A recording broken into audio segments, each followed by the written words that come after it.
Bagaimana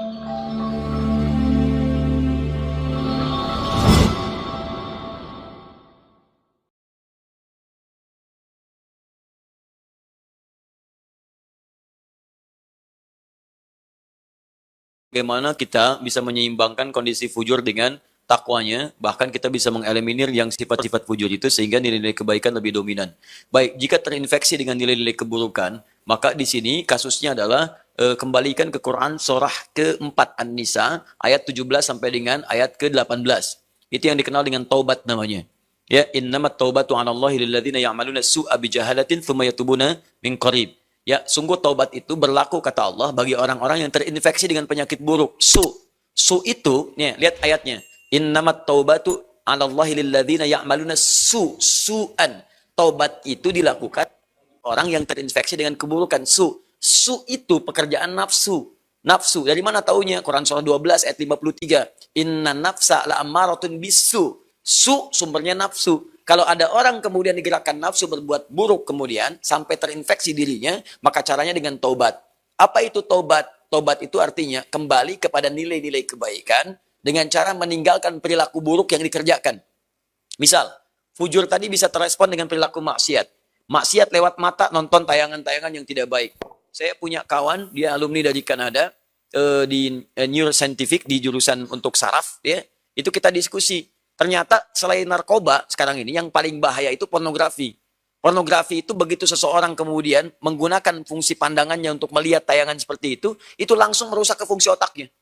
Dia masuk tuh, menginfeksi, kadang-kadang candunya lebih besar daripada narkoba. Makanya orang kalau nggak pernah lihat, tiba-tiba melihat itu bayangannya tuh lama di bagian otaknya tuh. Kadang-kadang penasaran, padahal udah dipalingkan, tadi apa sih, apa benar, salah gitu ya. Nah itu bisa demikian tuh, itu yang paling dahsyat. Nah, kalau kemudian Anda ingin menghilangkan itu, dan perilakunya diburuk nantinya. Ke pola hidup, ke tubuh, ke macam-macam. Anda paham sendirilah gitu kan. Nah, maka apa yang kemudian mesti dilakukan? Tinggalkan itu. Tinggalkan, jauhi, taubat. Akui salah, sesali itu, kemudian tinggalkan, dan cara meninggalkannya ganti dengan yang lebih baik. Pandang yang baik-baik, latihannya begitu. Lihat yang baik-baik ya. Awas, kalau orang terbiasa melihat yang halal, maka yang haram akan alergi. Sama dengan pasangan kehidupan di keluarga. Kalau sering melihat yang halal, pada yang haram itu nggak akan ada ketertarikan berlebihan, nggak ada. Ya, tapi kalau sering melihat yang haram, istri orang itu kan bukan mahram antum. Kalau ngelihat istri orang keseringan, ngelihat istri sendiri jadi nggak enak.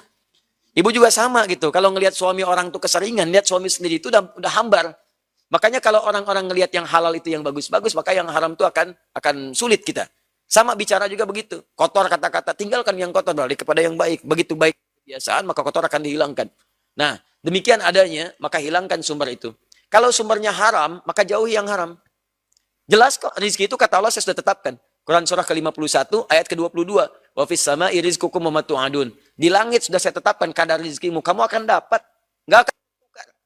Enggak akan tertukar. Boleh ada putri yang ditukar, menteri yang ditukar, macam-macam. Tapi enggak ada rizki yang tertukar. Enggak ada. Ya, demi Allah saya katakan, sudah ada. Tinggal kita bekerja. Anda kerja, saya berikan kata Allah. Nah kerjanya bagaimana? Yang halal. Jadi kalau dengan yang halal bisa, kenapa pilih yang haram? Ya ingat ya, haram kelihatan banyak, sebetulnya nggak nambah rezeki. Rezekinya segitu juga, bedanya keberkahannya aja. Keberkahan. Kalau ada orang ngambil, punya orang lain akan dikembalikan. Begitu ngambil, punya orang lain, kena TPPU, kena macam-macam. Yang terjangkit dibalik lagi, diberikan lagi. Jadi nggak ada faedahnya, cuman maaf ya, maaf sekali. Membuat capek diri sendiri. Di caranya yang pertama, taubat. Ya makanya Nabi Adam ketika kemudian diizinkan berbuat salah, Nabi Adam itu kan nabi, dijaga dari salah.